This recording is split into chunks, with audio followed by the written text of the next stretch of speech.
You've felt it at the checkout counter. The cost of almost everything, from a loaf of bread to a tank of gas, has spiked. A major reason for that price shock traces directly back to the Black Sea. When military forces blockaded Ukraine's ports, they effectively cut off one of the planet's largest suppliers of wheat and corn, choking global food networks. At the exact same time, a sudden scramble to replace sanctioned Russian oil and natural gas forced a massive rerouting of global energy.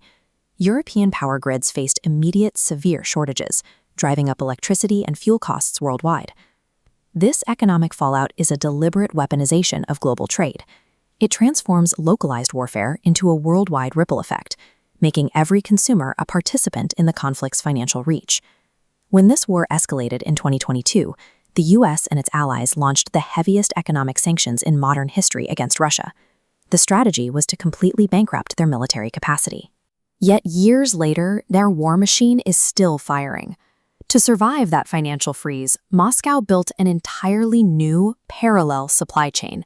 They constructed a sophisticated, multi-domain network specifically designed to bypass Western economic traps. If we want to understand where global security is heading, we have to map out exactly how this shadow supply chain operates and who is keeping it alive. Western military aid to Ukraine relies on highly advanced, expensive technology that requires complex political approvals. Russia runs its war on a different model: high volume, low cost, and massive scale. The first layer of this network is direct military support from heavily sanctioned states. Iran supplies thousands of these Shahed kamikaze drones. They are loud, relatively slow, and built from crude, disposable parts, but they overwhelm air defenses through sheer numbers. North Korea contributes the heavy firepower. Pyongyang has shipped millions of Asian artillery shells to the front lines, providing the raw material for high-intensity warfare that outpaces Western production. This chart shows how Russia's trade realigned to fund the effort, while exports to Europe collapsed to just 8. To keep it running, it needs a diplomatic firewall to protect it from coordinated international retaliation. That shield is built at the United Nations. When the General Assembly voted to condemn the invasion, a massive swath of the globe chose neutrality. The 35 abstaining nations include major economic powers across Asia, Africa, and Latin America. Their collective neutrality reflects the success of a specific strategy to ensure the Global South does not join a unified Western response. This posture is maintained by weaponizing deep historical frustrations. By framing the conflict as an anti-colonial struggle and highlighting perceived Western double standards in other global conflicts, Moscow neutralizes the moral weight of the Western narrative. The objective isn't to convince the world that the invasion is just.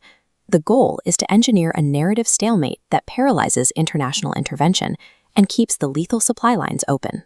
The conflict has forced a consolidation of the G7 and NATO into a unified, high-readiness military and economic bloc. It has also accelerated an opposing coalition. The combined economic weight of the BRICS Plus group and the CRINK axis now holds a larger share of the global GDP than the G7. Russia pays for its low-tech munitions with its most sensitive military secrets. In exchange for artillery shells and drones, Moscow is transferring advanced satellite, air defense, and potentially nuclear-related technology to heavily sanctioned rogue states. This exchange is rapidly fueling the missile and nuclear programs of Iran and North Korea.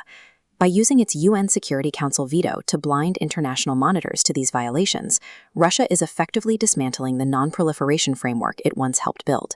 The ultimate casualty of this attritional war is the UN Charter itself.